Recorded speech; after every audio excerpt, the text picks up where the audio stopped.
होती है, इसके बारे में पता होगा जितने भी ऐसे कैंडिडेट हैं जिन्होंने पहले एग्जाम दिया है और जो पहली बार एग्जाम देने जा रहे हैं, जो बीटेक थर्ड ईयर में हैं, फोर्थ ईयर में हैं या पास आउट हुए हैं, अभी पहली बार एग्जाम में अटेम्प्ट करने जा रहे हैं, उनके लिए बता दूं कि आपका जो एनआईटी तिरची है, वारंगल है, सूरतकल है, इलाहाबाद है, जयपुर है, राउरकेला है, उसके बाद भोपाल है, जो आपके टॉप 10 टॉप 15 जो एनआईटीज़ हैं, लगभग 30 एनआईटी हैं जो इस काउंसलिंग में पार्टिसिपेट करते हैं। कौन कौन से कॉलेज में पार्टिसिपेट करते हैं पिछले वीडियो में बताया था, कितने ट्रिपल आईटी हैं, कितने आपके एनआईटी हैं। गेट 2024 का आपका जो एग्जाम है फरवरी में होने वाला है। जितने भी ऐसे बच्चे हैं जो साल 2024 में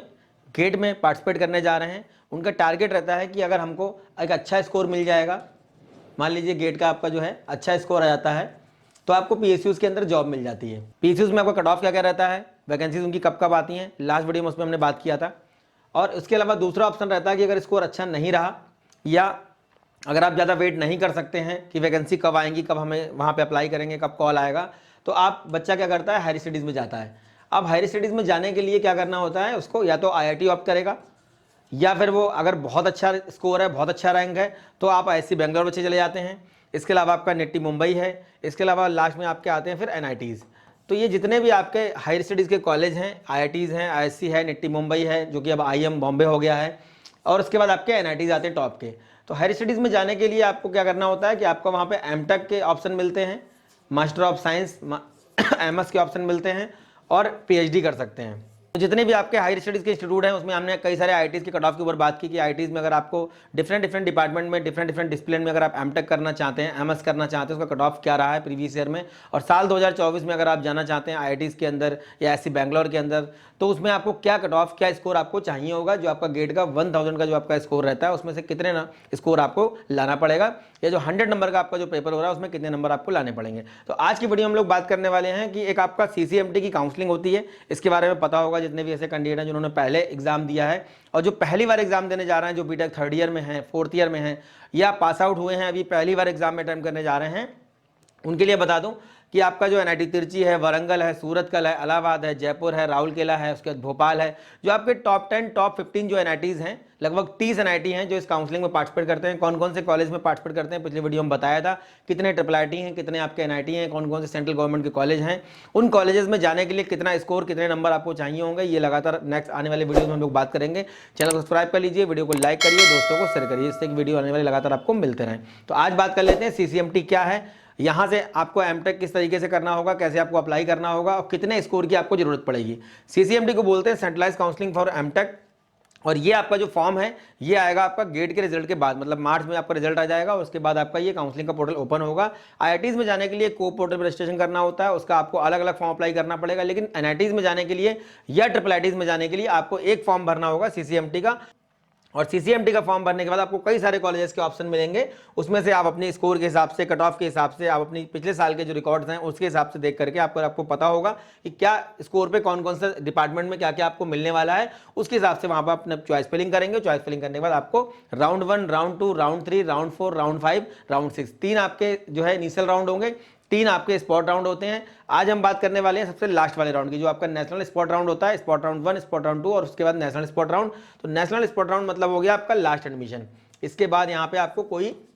एडमिशन नहीं होगा। किसमें, एमटेक प्रोग्राम की हम लोग बात करने वाले हैं, किसका, एनआईटी तिरची की। तो एनआईटी तिरची बच्चों की पसंद रहता है, यूजी प्रोग्राम के लिए भी, पीजी प्रोग्राम के लिए भी, और यहाँ पे आपको अच्छा प्लेसमेंट देखने को मिल जाता है। मान लीजिए कहीं से आप बीटेक कर रहे हैं और आपको जो है 3 से 4 लाख का,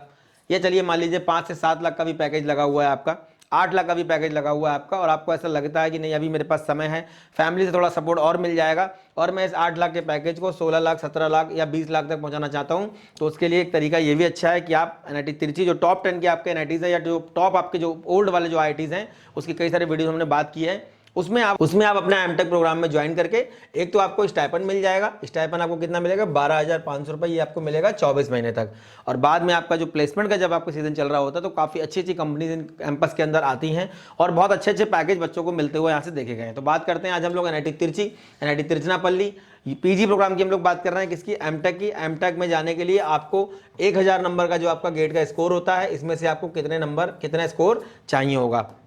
तो आउट ऑफ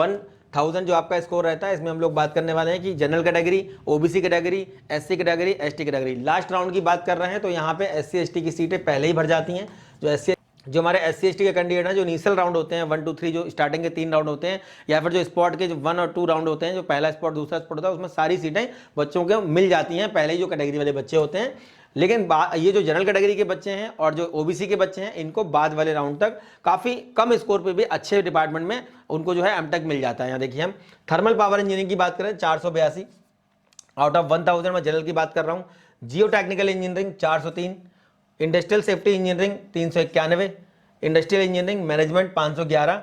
मैन्युफैक्चरिंग टेक्नोलॉजी हमारा 406, उसके बाद प्रोसेस कंट्रोल इंस्ट्रूमेंटेशन देखिए 367, पावर इलेक्ट्रॉनिक्स में हमारा देखिए 504 और पावर सिस्टम में 432, स्ट्रक्चरल इंजीनियरिंग में 530, ये हमारा सिविल का ब्रांच है, और ट्रांसपोर्टेशन इंजीनियरिंग ये भी सिविल का है 476। अभी जो हमारा पावर इलेक्ट्रॉनिक पावर सिस्टम है, यहाँ पे इलेक्ट्रिकल इलेक्ट्रॉनिक्स के बच्चे ऑप्ट इसको कर सकते हैं। तो ये किस ब्रांच से आपने बीटेक किया है, किस ब्रांच से आपने गेट दिया है, उसके बाद एमटेक प्रोग्राम के लिए आप कौन कौन से डिसिप्लिन को ऑप्ट कर सकते हैं जब आपका गेट का एग्जाम हो जाएगा, तो उस पर भी हम लोग लाइव सेशन और वीडियो के माध्यम से बात करेंगे। गेट में एग्जाम देने वाले जितने भी ऐसे बच्चे हैं उनके लिए हम लोग ई बुक तैयार कर रहे हैं। उस ई बुक में आपका जितना भी काउंसलिंग का प्रोसेस रहता है, PCUs का जो कट ऑफ रहता है, जो IITs का कट ऑफ रहता है, NITs का रहता है, इसके अलावा और जो आपके सेपरेट रिटन एग्जाम होते हैं उसमें जाने का क्या प्रोसेस रहता है, किस तरीके से वहाँ पे आपका जो है फाइनल सिलेक्शन आपका होगा, ये सारा जो है काउंसलिंग का, ओपनिंग क्लोजिंग रैंक का, एडमिशन का जो प्रोसेस रहता है, हायर स्टडीज़ का या फिर PCUs में जाने का जो आपका रहता है प्रोसेस, क्या कट ऑफ वहाँ पे आपका मैंडेटरी होगा, ये सब चीज़ें हमने ई बुक में डाल रखी हैं। जैसे आपका एग्जाम हो जाएगा वो ई बुक आपको हम चैनल पर डाल देंगे, उसमें आप जाकर के डाउनलोड कर सकते हैं, किसी भी वीडियो के लिंक में जाकर के उसको आप फ्री ऑफ कॉस्ट डाउनलोड कर सकते हैं। अब देख लेते हैं हम लोग जनरल कैटेगरी का। अब देख लेते हैं हम लोग कम्युनिकेशन सिस्टम का, तो देखिए 498, डेटा एनालिटिक्स का देख लेते हैं 570। अब यहाँ देख लीजिए आगे हम लोग नटी तिरछी EWS की बात कर लेते हैं। कंप्यूटर साइंस का 472, पावर इलेक्ट्रॉनिक का 418, कम्युनिकेशन सिस्टम का देखिए 368, इन्वायरमेंटल इंजीनियरिंग का देखिए हमारा 370। नेक्स्ट OBC कैटेगरी, जो OBC कैंडिडेट हैं, थर्मल पावर इंजीनियरिंग का देखिए 406, जियो टेक्निकल इंजीनियरिंग का 357, इंडस्ट्रियल इंजीनियरिंग मैनेजमेंट का 465, पावर इलेक्ट्रॉनिक्स का 421, पावर सिस्टम का 407, ट्रांसपोर्टेशन इंजीनियरिंग मैनेजमेंट का 394 और कम्युनिकेशन सिस्टम का हमारा 451। NIT तिरछी के अंदर जो लास्ट राउंड का कट ऑफ है SC कैटेगरी का, मैंने बताया आपको कि लास्ट राउंड तक जाते आते जो SC/ST की सीट्स हैं वो फुल हो जाती हैं, और स्टार्टिंग के राउंड में हम लोग देखेंगे अगर राउंड 1, राउंड 2, राउंड 3, मतलब अगर आप स्पॉट राउंड 1 और 2 का भी देखेंगे तो इसका हम लोग किसी और वीडियो में बात कर लेंगे SC/ST का कट ऑफ क्या रहता है। फिलहाल यहाँ पे एनर्जी इंजीनियरिंग की सीट बची रही होगी, तो ये SC वाले बच्चे को 258 स्कोर पर ये मिल गई है लास्ट में। और बाद में हम लोग देख लेते हैं हमारा, और लास्ट में शेड्यूल ट्राइब का कैंडिडेट है, इसमें इंडस्ट्रियल इंजीनियरिंग मैनेजमेंट, इसको लास्ट सीट एक बची रही होगी, तो यहाँ पे इसको 289 पे मिल गई है। ये गेट का मैं स्कोर की बात कर रहा हूँ यहाँ पे आउट ऑफ 1000। तो जितने भी ऐसे बच्चे हैं जो गेट 2024 में पार्टिसिपेट करने जा रहे हैं, उनका टारगेट PSUs रहते हैं। अगर बहुत अच्छा स्कोर आता है 75-80 के ऊपर जा रहा है अगर आपका मार्क्स आउट ऑफ 100, या स्कोर आपका अगर अच्छा आता है तो आपको PSUs में आराम से ईजिली ज्वाइनिंग मिल जाएगी। अदरवाइज आपका दूसरा बच्चों का जो टारगेट रहता है वो रहता है हायर स्टडीज़। हायर स्टडीज़ में एमटेक ज्वाइन करने के बाद, MS ज्वाइन करने के बाद भी बच्चों को, कैंडिडेट्स को बहुत अच्छे प्लेसमेंट मिलते हैं। और गेट एक ऐसा आपका एग्जाम होता है, इसके बाद बहुत सारे रास्ते आपके खुल जाते हैं। कई सारी प्राइवेट कंपनीज भी आपको प्रेफर करेंगी, मतलब प्रेफरेंस देंगी जब आप ज्वाइनिंग करने के लिए, इंटरव्यू के लिए जाएंगे, तो उसमें बहुत सारे फायदे रहते हैं। फॉरेन वगैरह से भी आप कर सकते हैं एमटेक, MS, PhD, तो बहुत सारे फायदे हैं गेट के एग्जाम को देने के। जितने भी वैसे बच्चे हैं जो गेट के एग्जाम में पार्टिसिपेट करने जा रहे हैं, उम्मीद करते हैं हमारी दी गई जानकारी को काम आती होगी। नेक्स्ट वीडियो में मिलेंगे अच्छे टॉपिक के साथ, तब तक धन्यवाद, थैंक यू वेरी मच।